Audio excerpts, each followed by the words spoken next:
And thank you, Ms. Lynch, for joining us today. Thanks for your service to our country. I also appreciated our visit recently when you came to my office, and I'm grateful to you for your support for sentencing reform. The bipartisan legislation that I'm working on with Senator Durbin that he referenced a few minutes ago is important, and I appreciate your views on that as well.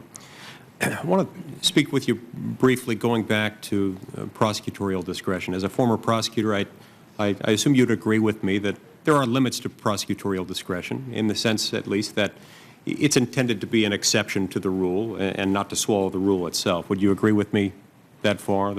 Certainly, sir. I believe that in every instance, every prosecutor has to make the best determination of the problems presented in their own area, in my case, in my district, and set priorities, and within those priorities, exercise discretion. Right. And so prosecutors inevitably have limited resources, and so it's understandable why they would choose, when they've got to prioritize, to perhaps put more resources into punishing, for example, bank robberies than they do into punishing pickpocketers. And perhaps they might put more resources into going after pickpocketers than they do going after people who exceed the speed limit. But at some point there are limits to this, and that doesn't mean that it would be okay, that it would be a proper exercise of prosecutorial discretion to issue permits for people to speed, right? Certainly, sir. I think that if a prosecutor were to come to the view that they had to prioritize one crime over another, you would always still want to retain the ability, even if there was an area that was not an immediate priority, if, for example, it became one because a particular neighborhood was being victimized, or, again, to use your issue of speeding, there were deaths resulting from that, you would want to have the ability to still, if you could, take resources and focus on that issue. It might not be the first priority, but you would want to have the ability to go back and deal with that issue. And for that reason, prosecutorial authorities or law enforcement authorities typically don't go out and say, we're only going to punish you for a civil violation involving a traffic offense if you speed and then it results in an accident with injuries. They leave open the very real possibility, indeed the likelihood, that someone can and will be brought to justice in one way or another for any civil violation they commit while speeding. Well, certainly I can't speak to all law enforcement agencies. I know that depending upon the agency, sometimes the priorities are known, sometimes they're expressed. Every office has guidelines. Certainly the law enforcement agencies are aware of certain guidelines in terms of, for example, a dollar amount involving certain types of crimes. If someone went out and said, I'm going to issue a permit to someone saying that they may speed, saying they may go up to 100 miles an hour without receiving a ticket, that would, unless that person were also in charge of making the law in that jurisdiction, that would be a usurpation of the system by which our laws are made. Would you agree with that? Again, without knowing more about it, I'm not able to respond to the hypothetical. It certainly doesn't sound like something that a law enforcement officer would be engaged in. But again, without knowing more of the facts, that I'm not able to really respond to your hypothetical. Okay, thank you. Let's shift gears for a minute.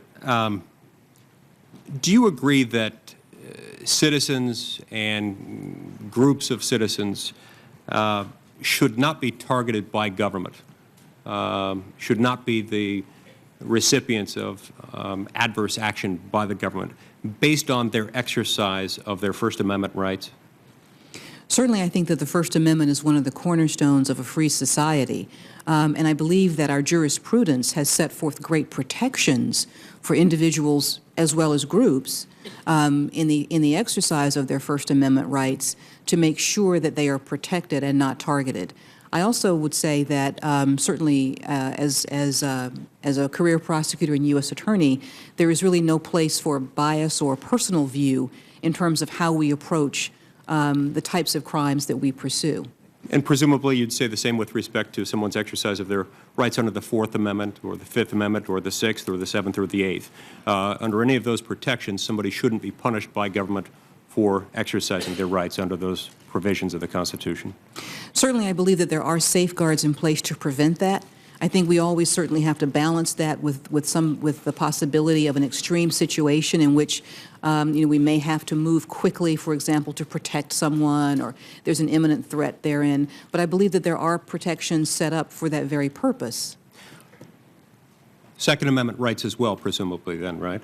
I believe that certainly the Supreme Court has set forth clarity on this issue, and so therefore that regardless of the amendment, that certainly that is a protected right. Are you aware that there's a program called Operation Chokepoint within the Department of Justice, and that through this program, the Department of Justice and some other federal law enforcement agencies have, on some occasions, put financial pressure on legal businesses, including hardworking Americans who happen to be involved in the business of selling firearms and ammunition, by essentially telling banks not to do business with them? I'm generally familiar with the name Operation Chokepoint, and my understanding of it with respect to the Department of Justice current work. Again, I haven't been involved in either the implementation or the creation of it, but my general understanding of it is that it looks to target financial institutions that are involved in perpetrating frauds upon consumers, and where there might be a financial institution that is facilitating, for example, consumer bank accounts being looted, or consumers essentially losing their bank accounts, that's the target of that. Again, I'm not familiar enough with the specifics of it to know about the underlying businesses that the transaction might have originated from, but that's my understanding of the program. Okay. I assume it's safe to assume that should you be confirmed, you'll work with me to make sure that legitimate law-abiding Americans aren't targeted for their exercise of their Second Amendment rights. On that and any other issue of importance to you, Senator, I look forward to hearing your concerns and working with you on them. Thank you. Thank you. I want to talk about civil forfeiture for a minute. Do you think it's fundamentally just and fair for the government to be able to seize property from a citizen without having to prove that the citizen was guilty of any crime, and based solely on a showing that there was probable cause to believe that that property was in some way used in connection with a crime? Senator, I believe that civil forfeiture, civil and criminal forfeiture, are very important tools of the Department of Justice, as well as our state and local counterparts through state laws, in essentially managing or taking care of the first order of business, which is to take the profit out of criminal activity. With respect to civil forfeiture, certainly as implemented by the department, it is done pursuant to supervision by a court. It's done pursuant to court order, and I believe that the protections are there. What I will also, sorry. What if you just asked the average person on the street whether they thought the government could or should be able to do that? Should the government be able to take your property absent of showing that you did anything wrong? Thereafter requiring you, as a condition for getting your property back, whether it's a bank account that's been seized or frozen, whether it's a vehicle that's been seized, that you would have to go back and prove your innocence. So you're guilty, in essence, until proven innocent, at least guilty in the sense that your property's gone. You think your average citizen would be comfortable with that? Well, I certainly can't speak in terms of what the average citizen would or would not be aware of there. I certainly understand that there has been a lot of discussion and concern over asset forfeiture as a program, as expressed by a number of people. And particularly at the state level, such that some states have adopted, in response to a pretty widespread citizen outcry, laws significantly restricting the use of civil forfeiture proceedings for that very reason. Which leads to why I raise this with you. It's my understanding that the Department of Justice has, in many instances, been used as a conduit through which law enforcement officials at the state and local level can circumvent state laws restricting the use of civil forfeiture within the state court system. In other words, where under the state court's state law established system, that kind of forfeiture is prohibited.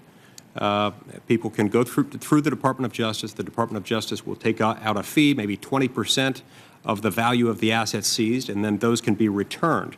It's a process known as adoption. Don't you think most Americans would find that concerning if the federal government is facilitating efforts to circumvent state laws that are designed to prohibit the very thing that they're doing? I think that a number of people would have questions about how the Department of Justice manages its asset forfeiture program, and my understanding is that those questions have been raised about various aspects of it. My understanding is that the Department is undertaking a review of its asset forfeiture program, and certainly as U.S. Attorney, I'm aware of the fact that the adoption program that you have just described, which did raise significant concerns from a number of parties, has actually been discontinued by the Department. That's the guidance that we have recently received, with some exceptions for things like items of danger, explosives, and the like. But it is part of an ongoing review of the asset forfeiture program, and certainly, should I be confirmed, I look forward to continuing that review. I would also say, Senator, that I look forward to continuing these discussions with you as you express concerns and interests on behalf of constituents or others, as an important part of the Department being as transparent as possible in explaining how it operates.